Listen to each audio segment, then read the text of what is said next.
नमस्कार, आपण पाहताय महाराष्ट्र लाईव्ह। खरं तर लोकसभा निवडणूक झाली आणि महत्त्वाचं म्हणजे सातारा जिल्ह्यात प्रचंड अटीतटीची निवडणूक झाली। पहिल्या 13 फेऱ्यामध्ये शशिकांत शिंदे आघाडीवर होते आणि त्यानंतरच्या फेरीमध्ये उदयनराजे भोसले यांनी बाजी मारली।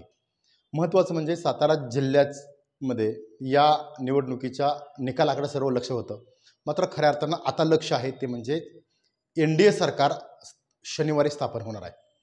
नरेंद्र मोदी यांच्या नेतृत्वाखाली एनडीए सरकारची स्थापना होणार आहे आणि महत्त्वाचं म्हणजे या सरकारमध्ये खासदार उदयनराजे भोसले यांना सन्मानाचं स्थान मिळणार आहे। महत्त्वाची बातमी आहे ती म्हणजे उदयनराजे भोसले यांना मंत्रिपद मिळणार आहे। काल झालेल्या महाराष्ट्रातल्या प्रमुख नेत्यांच्या बैठकीमध्ये याचबरोबर दिल्लीच्या बैठकीमध्ये प्राथमिक या संदर्भात चर्चा झाल्याची माहिती समोर येते।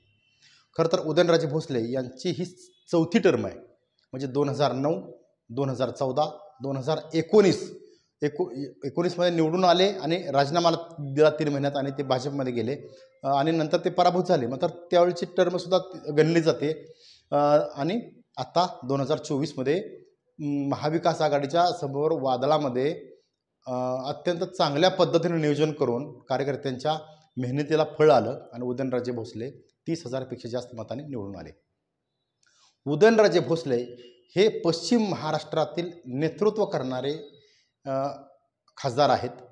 आता खरं तर कारण असं आहे, उदयनराजे भोसले यांना कॅबिनेट मंत्रिपद हे निश्चित आहे। त्याला कारण असं आहे की महाराष्ट्रात मराठा आरक्षणाचं वादळ घोंघावत आहे।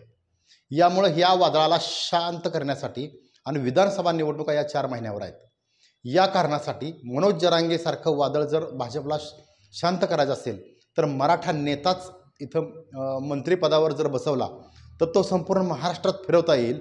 आणि विशेष म्हणजे छत्रपतींचे थेट 13वाजी वंशज असलेले उदयनराजे भोसले हे चौथ्यांदा नेतृत्व करतायत लोकसभेमध्ये, यामुळे त्यांचा अनुभवसुद्धा मोठा आहे। याचबरोबर पश्चिम महाराष्ट्रात सुद्धा भाजपला प्रचंड मोठ्या प्रमाणात भाजपची पिछेहाट झाली।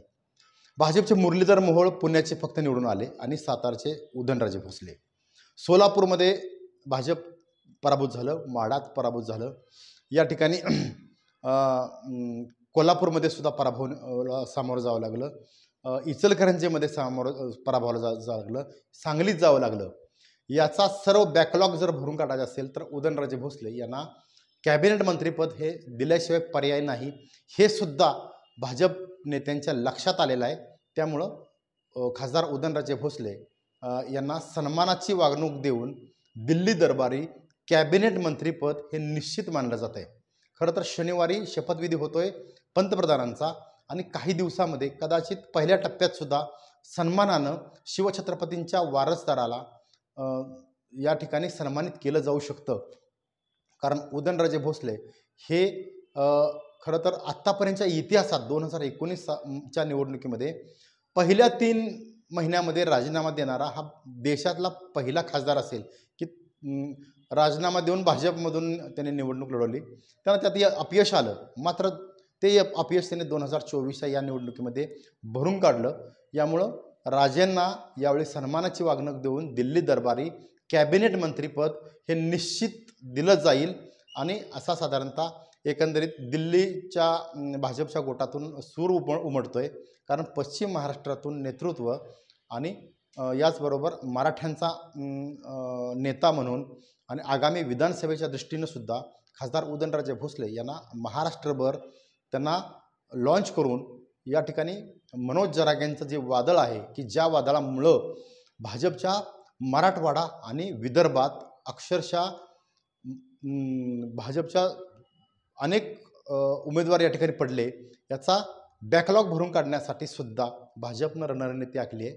यामुळं साताराचे खासदार उदयनराजे भोसले यांना केंद्रात कॅबिनेट मंत्रिपद नक्की मिळणार असं साधारणतः एकंदरीत चित्र दिसतंय। पाहत राहा महाराष्ट्र लाईव्ह।